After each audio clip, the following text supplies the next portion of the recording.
Hi friends, welcome back to my channel. என்னுடைய பேர் Adam. இந்த வீடியோவில் நம்ம எதை பற்றி பார்க்க போகிறோம் அப்படின்னு பார்த்தீங்கன்னா, எரர் மெசேஜ் செக்ஸ் அப்படின்ற ஒரு பர்ப் எக்ஸ்டென்ஷன் எப்படி பயன்படுத்துறது, அது மூலயமா என்னென்ன நமக்கு வல்னரபிலிட்டிஸ் கிடைக்கும், அதை பற்றி தான் இந்த வீடியோவில் பார்க்க போகிறோம். என்னோட சேனலுக்கு நீங்கள் புது வியூவராக இருந்தீங்கன்னா please do subscribe my channel. உங்கள் ஃப்ரெண்ட்ஸ்க்கு ஷேர் பண்ணுங்கள். வேறு ஏதாவது குறைகள் இருந்தால், நிறைகள் இருந்தால், எதாக இருந்தாலும் நீங்கள் கமெண்ட் செக்ஷனில் பதிவு பண்ணுங்க. Yeah, so that's about it. So இப்போ நீங்கள் Burp Suite Pro ஓப்பன் பண்ணுங்க. இதில் எக்ஸ்டென்ஷன் டேப்ல போயிட்டு பிஆப் ஸ்டோரில் எரர் மெசேஜ் செக்ஸ் அப்படின்ற ஒரு எக்ஸ்டென்ஷன் இருக்கும். இதை நீங்கள் ஆட் பண்ணிக்கோங்க. ஓகேவா? எப்பயுமே பிஆப் ஸ்டோரில் உங்களுக்கு எல்லா ஒரு 100க்கு மேலே எக்ஸ்டென்ஷன்ஸ் அவைலபிளாக இருக்கும்.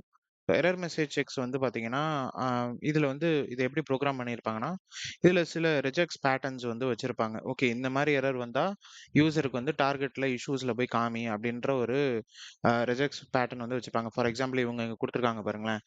ஏதாவது நீங்கள் அப்ளிகேஷன் டெஸ்ட் பண்ணும்போது ஏதாவது டீட்டெயில் எரர்ஸ் வந்துச்சுன்னா உங்களுக்கு வந்து இஷ்யூஸ் டேப்ல வந்து காமிக்கும். இதுதான் வந்து நியூ இயர் வெர்ஷன் அப்படின்னு வந்து காமிக்கிறாங்க. ஓகேவா?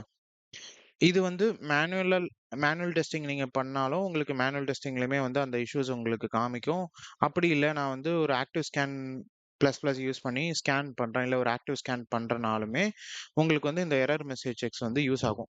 இதுல பார்த்தீங்கன்னா தெரியும். இந்த ஆக்டிவ் ஸ்கேன் பிளஸ் பிளஸ்ல பாசிவ் ஸ்கேனிங் நீங்க பண்றீங்க அப்படின்னாலும், இந்த எரர் மெசேஜ் செக்ஸ் மூலியமா உங்களுக்கு மேக்ஸிமம் எஃபெக்டிவ்னஸ் காமிக்கும் அப்படின்னு சொல்றாங்க.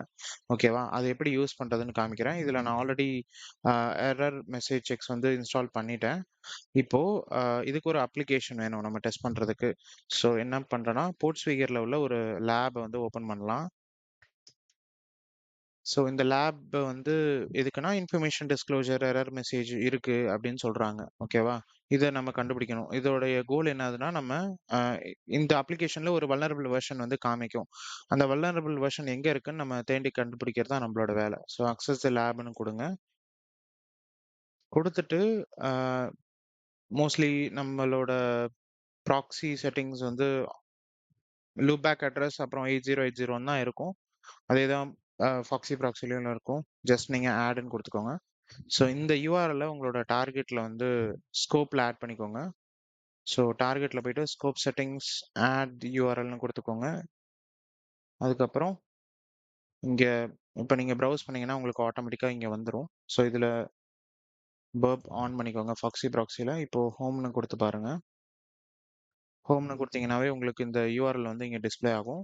அது மாரி இங்க ஃபில்டர் ஆப்ஷன்ல போயிட்டு ஷோ ஒன்லி இன் ஸ்கோப் ஐட்டம்ஸ்னு குடுத்தீங்கன்னா, நீங்க டெஸ்ட் பண்ற அப்ளிகேஷன் மட்டும் தான் உங்களுக்கு இங்க விசிபிளா இருக்கும். ஓகேவா? அதே மாரி ஹெச்டிடிபி ஹிஸ்டரியிலுமே வந்து ஷோ ஒன்லி இன் ஸ்கோப் ஐட்டம்ஸ்னு குடுத்துக்கோங்க. அப்பதான் நீங்க டெஸ்ட் பண்ணும்போது என்னென்ன யூஆர்எல்ஸ்லாம் வருது போகுதுன்னு உங்களால பார்க்க முடியும். ஓகேவா? இப்ப டார்கெட்ல போயிட்டு இப்போ வந்து எனக்கு எந்த ஒரு இதுவுமே காமிக்கல. 2 இஷ்யூஸ் தான் காமிக்குது. HSTS இல்ல. அப்புறம் கேச்சபிள் HTTP ரெஸ்பான்ஸ்ன்னு காமிக்குது. இப்போ எப்பயுமே நம்ம எரர் மெசேஜ் வந்து நம்ம டீட்டெயில் எரர் மெசேஜ் கண்டுபிடிக்கணும்னா என்ன பண்ணணும்னா, லைக் ஒவ்வொரு பேஜா நம்ம வந்து விசிட் பண்ணணும். விசிட் பண்ணி ஓகே என்னென்ன ஃபங்ஷனாலிட்டீஸ் இருக்கு. அந்த ஃபங்ஷனாலிட்டீஸ்ல இப்போ ஃபார் எக்ஸாம்பிள் ஏதாவது ஒரு இன்புட் வேல்யூ இருக்கு. அந்த இன்புட் வேல்யூக்கு பதிலா நான் வேற ஏதாவது ஒரு ஸ்பெஷல் கேரக்டர்ஸ் குடுக்குறேன் அப்படின்றப்போ என்ன ஆகும்னா, அந்த அப்ளிகேஷன் சரியா அத ஹேண்டில் பண்ணாதப்போ, எக்செப்ஷன் ஹேண்ட்லிங் வந்து எரர் குடுக்கும்.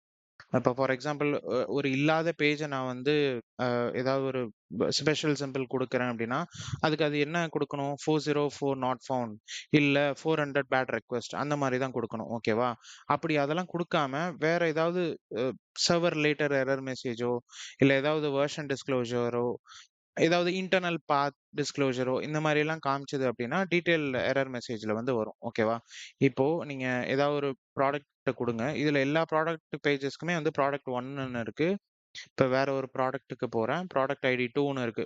ஸோ இதுல வேற எந்த ஃபங்ஷனாலிட்டியும் இல்ல. இப்போ எல்லா ப்ராடக்ட்டுக்கும் 1, 2, 3ன்னு இருக்கு. ஃபார் எக்ஸாம்பிள் இந்த நம்பர்ஸ்க்கு பதிலா நான் வேற ஏதாவது குடுக்குறேன். Like special character single quote குடுக்குறேன். இல்ல அ சிங்கிள் கோட்டே குடுத்து பார்ப்போமே. ஓகே. இப்போ நீங்க சிங்கிள் கோட்ன்னு நான் குடுத்தேன். அம் அந்த ப்ராடக்ட் ஐடி நம்பருக்கு பதிலா பக்கத்துல சிங்கிள் கோட்ன்னு குடுத்தோனே, உங்களுக்கு ஒரு ஜாவா எக்செப்ஷன் ஹேண்ட்லிங் எரர் வந்து காமிக்குது. ஸோ இது வந்து ஒரு பப்ளிக் யூசருக்கு தெரியணும்னு அவசியம் கிடையாது. பிகாஸ் இது மூலியமா அவங்க என்ன தெரிஞ்சுக்கலாம்னா, ஓகே இந்த அப்ளிகேஷன் வந்து ஜாவால தான் வந்து பில்ட் ஆயிருக்கு. அப்புறம் அது மட்டும் இல்லாம அப்பாச்சி ஸ்ட்ரக்ஸ் வந்து யூஸ் பண்றாங்க அப்படின்ற ஒரு வெர்ஷன் இன்ஃபர்மேஷனோட கிடைக்குது. இப்ப இதுவே வந்து ஒரு அட்டாக்கரா இருந்தானா என்ன பண்ணுவான்? இந்த வெர்ஷன வந்து கூகுள்ல சர்ச் பண்ணி, இல்ல எக்ஸ்ப்ளாய்டபிள்ல சர்ச் பண்ணி ஏதாவது எக்ஸ்ப்ளாய்ட்ஸ் இருக்கா அப்படின்னு இப்போ இந்த வெர்ஷன் வந்து ஆர்சிக்கு வல்னரபிளா இருந்தா என்ன ஆகும்? ரிமோட் கோட் எக்ஸிகியூஷன் வந்து ட்ரை பண்ணுவாங்க. அவங்க வந்து ரிமோட் கோட் எக்ஸிகியூஷன் அவங்களால எடுக்க முடியும் இந்த அப்ளிகேஷன்ல. ஓகேவா? ஸோ இந்த வெர்ஷன நம்ம காப்பி பண்ணிக்கிறேன். பேக் போனீங்கன்னா, சப்மிட் சொல்யூஷன்ல இந்த வெர்ஷன் குடுத்தீங்கன்னா, உங்களுக்கு நீங்க இந்த லேப முடிச்சிட்டீங்கன்னு வரும். ஸோ அதுதான் இந்த லேபோட அப்ஜெக்டிவ். இப்ப அப்படியே பின்னாடி வந்தீங்கன்னா, உங்களுக்கு இங்க காமிக்கும். டீட்டெயில் எரர் மெசேஜ் ரிவீல்ட் அப்படின்னு காமிக்கும். அந்த மாரி இங்க உங்களுக்கு அ இந்த எரர் மெசேஜ் வந்து எக்ஸ்டென்ஷன் மூலியமா தான் வந்தது. இந்த ரிஜெக்ட்ஸ் பேட்டர்ன்லாம் அதுல கிடைச்சதுனால, இந்த எரர் மெசேஜ் கிடைச்சது அப்படின்னு வரும். ஓகேவா? இது வந்து ஒரு சிங்கிள் பேஜ் அப்ளிகேஷன். அதனால உங்களுக்கு இப்போ இத நீங்க மேனுவலா பண்ணீங்க. எதுக்கு நான் மேனுவலா பண்றத எபோப் சொன்னா என்ன, சொல்லாட்டி என்ன அப்படின்னு நீங்க சொல்லலாம். பிகாஸ் இதுவே ஒரு பெரிய அப்ளிகேஷனா இருக்குன்னு வைங்களேன், நீங்க ஆக்டிவ் ஸ்கேன் குடுக்குறீங்க, இல்ல ஒரு கிராவலிங் பண்றீங்கன்னா, ஆட்டோமேட்டிக்கா வந்து உங்களுக்கு இந்த எரர் மெசேஜ் இருக்கா, இல்லையான்னு வந்துரும். அப்படி இல்லையா, சம்டைம் நீங்க மேனுவலா பண்ற மாரியும் இருக்கும். சில பேர் அத மறந்துருவாங்க. ஓகே இந்த இஷ்யூ இருக்கா, இல்லையான்னே அவங்களுக்கு தெரியாது. எக்ஸிஸ்ட்டா இருக்கா, இல்லையான்னே தெரியாது. ஸோ அதனால தான் இங்க உங்களுக்கு பர்ப் இஷ்யூஸ் டேப்ல வந்து காமிக்குது. ஓகேவா? இதுதான் வந்து ஒரு small example error message sex எப்படி யூஸ் பண்றதுன்னு. ஸோ அவ்வளோதான். Will see you in next video. Thank you guys.